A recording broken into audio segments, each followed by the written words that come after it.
Assalamu alaikum wa rahmatullahi ta'ala wa barakatuh. Welcome again to another lesson for دروس اللغة العربية لغير ناطقين بها Volume 1.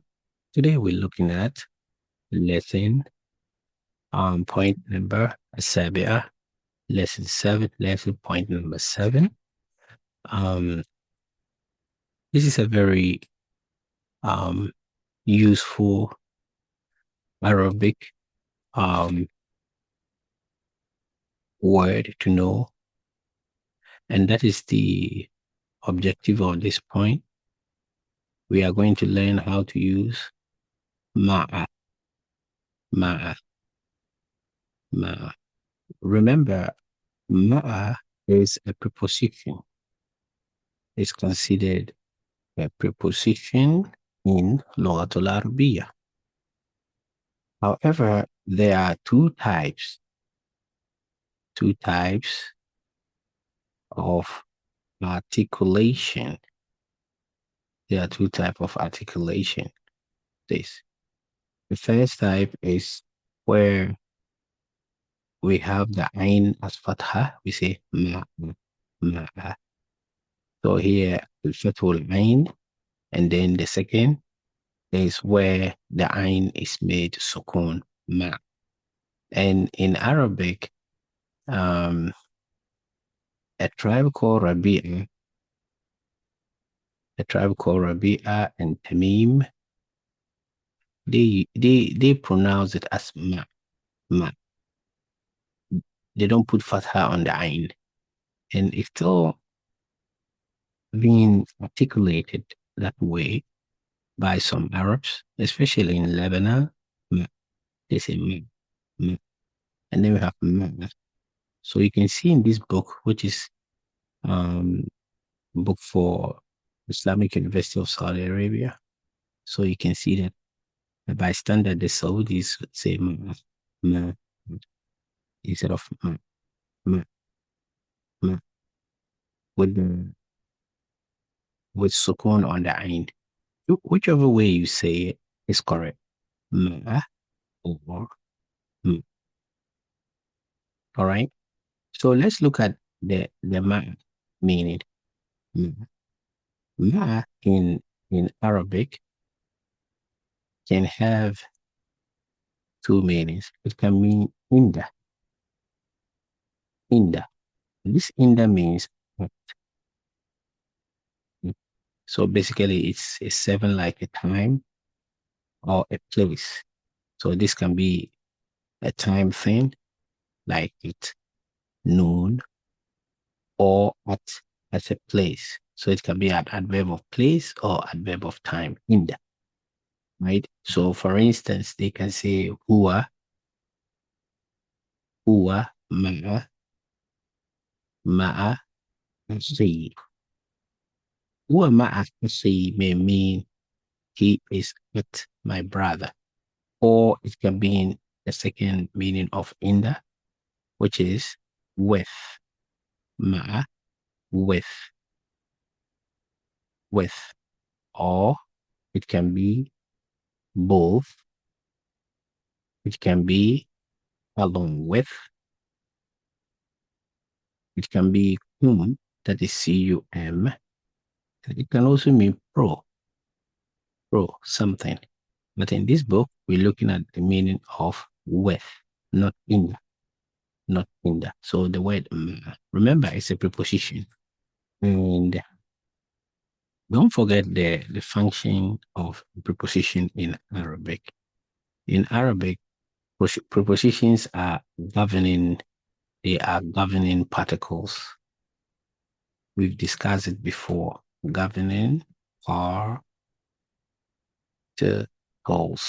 Why? Because they have power. They have power to do what? They make a noun that comes after them kasra. So you can see here, falidin, falidin is a preposition. So that's why the ending here is kasra. Remember, this is kasratain, double kasra, because Khalid is a proper noun and basically it has no alif or lam. But if you look at muhandis, al-muhandis is al-muhandisi because of this alif or lam. But if you take away the alif or lam here, then you have to add one fatha here, and then it becomes double, muhandisin. So all in all, preposition is a governing particle in Arabic. It has power. Anytime you use preposition, the noun that follows must end in kasra. Very, very important. Any preposition. And ma'a is a preposition in Arabic.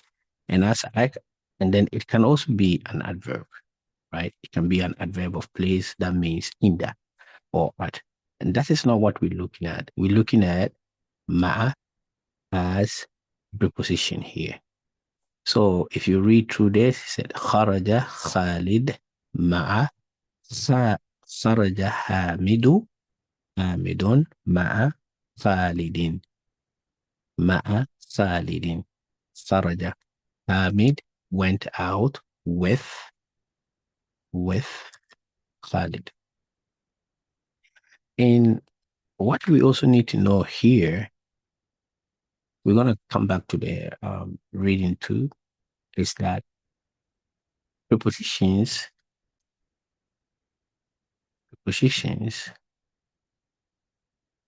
can be jointly used or written together in Arabic. It's very, very important. Can be jointly used or written together in Arabic with pronouns. So in effect, we can say there is what we call preposition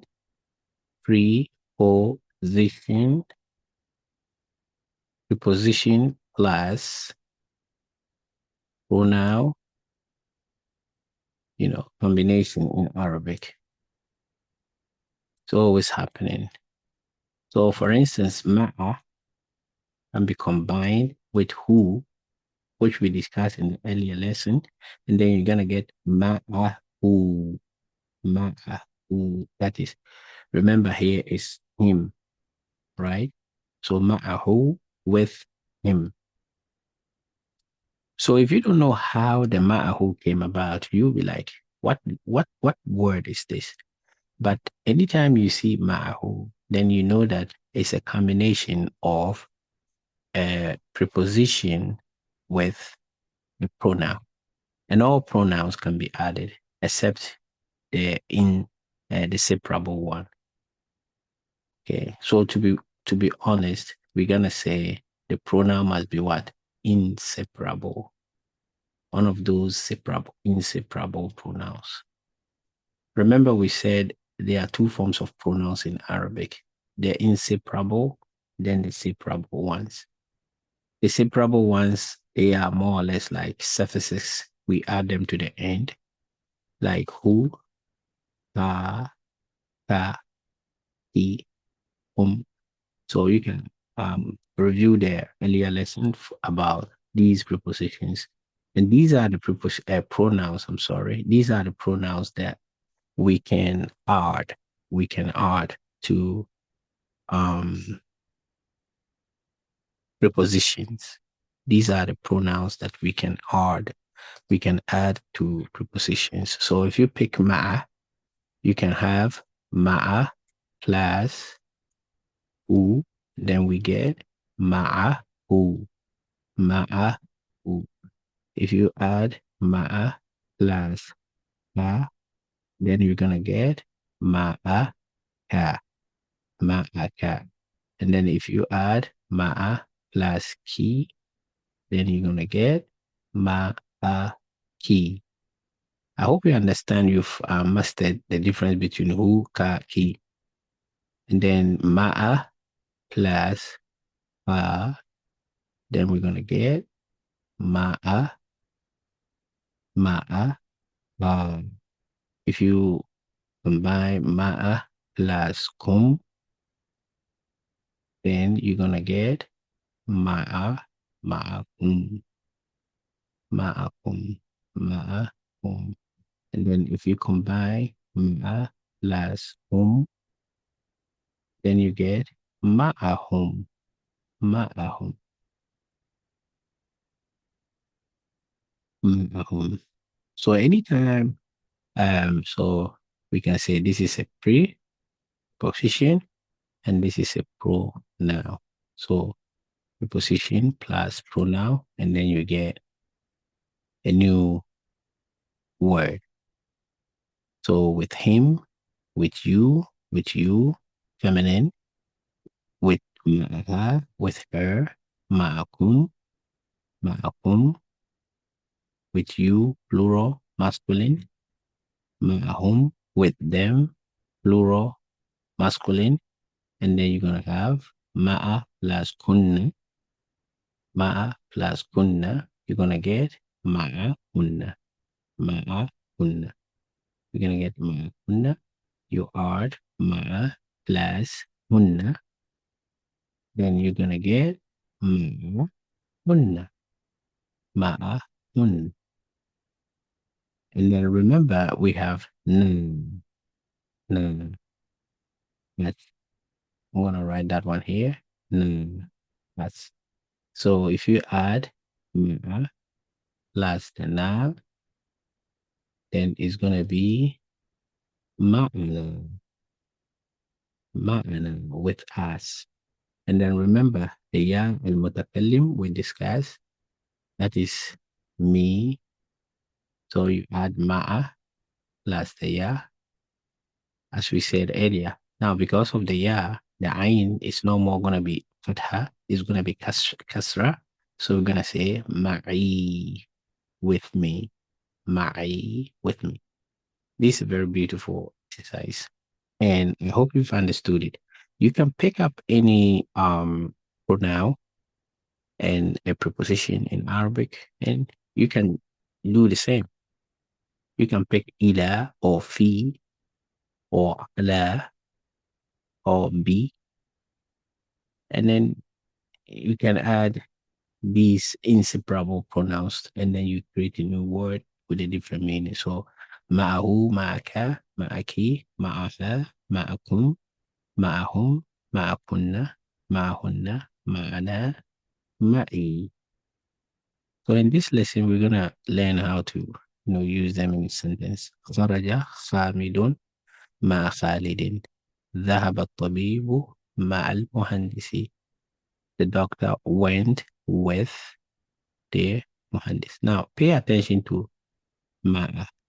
Mim is fatha, ain is fatha. Now, always remember that. Even though I've explained that in Arabic tribes like Rabi'a and Tamim, they put sukun on the ain like ma. They say ma. But standard, which is more prevalent, is ma'a. All right. But whichever way you want to say it is okay. But remember, when you are reading an unvowelized, let's say, article or book, and then you see meme or ain, then you know that is ma. That's it. So that is how you learn Arabic. Arabic is experiential language.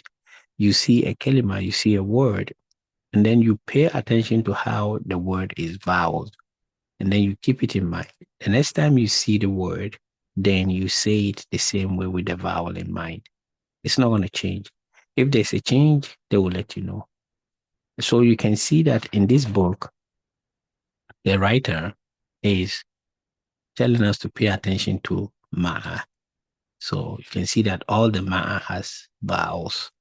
Kharaja, this has no vowel because we've met it before. Kharaja, hamidun, ma'a, khalidin. And these are names, right? Me, don't. How did I know? Because I know it's a name, the ha and then the me. If I say ha mudun, I'm wrong. So always pay particular attention your first time of seeing something, and then you keep it in mind. So let's look at number 3 الثالث جلس المدرس مع المدير. جلس. So you can see that here we are dealing with verbs خرج, and then another verb ذهب, and then another verb we have جلس. Pay particular attention to this verb جلس. خرج, I would say خرج, to exit or to go out. And then ذهب, go, simple. And then jalasa, to sit. Now later on we're going to learn how to conjugate all these in past tenses and then in present tenses. But for now, know that kharaja is to go out, dhahaba is to go, jalasa is to sit. So later on we're going to be conjugating them. I said, we sat, he sat, and all that. So for now, 3 verbs that the writer has introduced. 3 verbs. Book 2 is going to be full of verbs. Book 2 is going to be full of verbs, inshallah. Book 1 is more like introductory, nouns and prepositions and some few verbs, maybe about 5. So far, these are the 3 verbs that we have come across in the book. So jalas al-mudarrisu, the teacher sat, mal mudir, with the principal. Man ma'aka, look at that. Man ma'aka, who is with you, ya Ali? Ma'aka. So you can see that the ma'a has been added to what? Man, who is with you, Ali? Ma'i zamili. With me is my friend, or my friend is with me. Ma'i zamili. Aminatun, Aminatu, ma'aha zawjuha. Remember the word zawjun. I explain it. Now look at the ha. Zawju.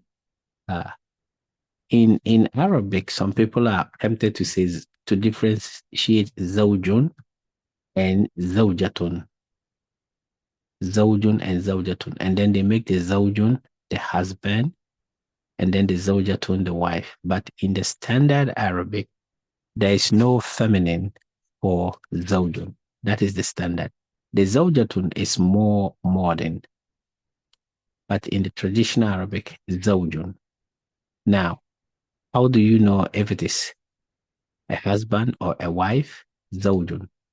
It's by the pronoun. Who.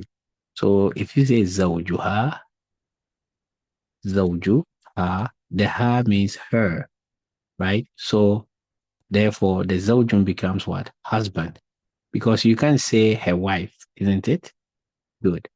Now, if I say zawjuhu, now who is what? His. Right? Look at that. His. So since this is his, then we say his wife. So basically, it's like opposite directions. You have his, then you put the plus wife. You have her, then plus husband. So you get zawjuha, her husband. So look at this. Aminatu ma'aha zawjuha. See, Amina ma'aha zawjuha. Amina is with her husband, or Amina has her husband with her. So before we end on this, there are some things that you also need to know about ma. Like this is an idiom of ma. An idiom in Arabic when they say ma'adhalika, it means though, or like although, or you can also say although. And then it can also be ma'anna when they say ma'anna. So these are idiomatic phrases you need to know regarding ma'a. Ma'anna means though. Ma'anna. Right? Ma'anna. Ma'anna. So though. These are useful stuff you need to know. And then we also have ma'an, which is formed from the word ma'an. This is also an idiom, means together. right? Together. For instance, if you say ذهبنا ذهبنا معا ذهبنا معا means we went together. So, and this is static. It doesn't change. Mabini, like this, man, man. These are idioms with ma'a. And remember, I also said that ma'a has another meaning, which in Arabic means inda, and this inda means at. That and this at can be adverb of place, and then it can be adverb of time.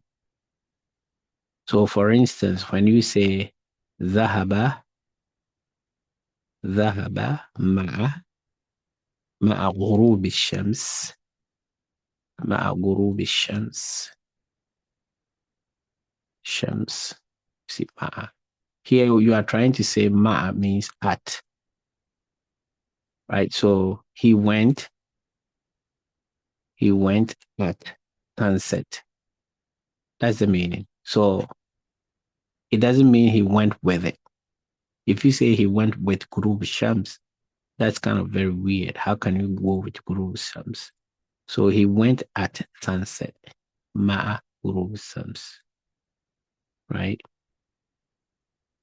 مع غروب الشمس. So when you say نام أحمد مع الليل, نام أحمد مع الليل, it means Ahmed slept at night. So you can see that this is indicating time, right? Indicating time. All right. Now, if you say jalasa, jalasa ma'a, let's say jalasa ma'an nasr. Here you are trying to say he sat at the river. So it can be, it's a place. So you need to be very careful with the idioms there, right? So far, to recap, ma has idiomatic usage, right? Idiomatic usage in Arabic. When you say ma'an means although, and then we can have ma'adhalik, although, and then you can also say ma'an means together, and then ma'a alone, which means what. But what we've considered here is ma'a as what? With. And then how it can be combined with like ha, and then ya, al-mutakallim, and kaf, and then other inseparable pronouns. I hope you have benefited from this lesson. Until then, inshallah, dumtum bi khair. Assalamu alaikum wa rahmatullahi ta'ala wa barakatuh.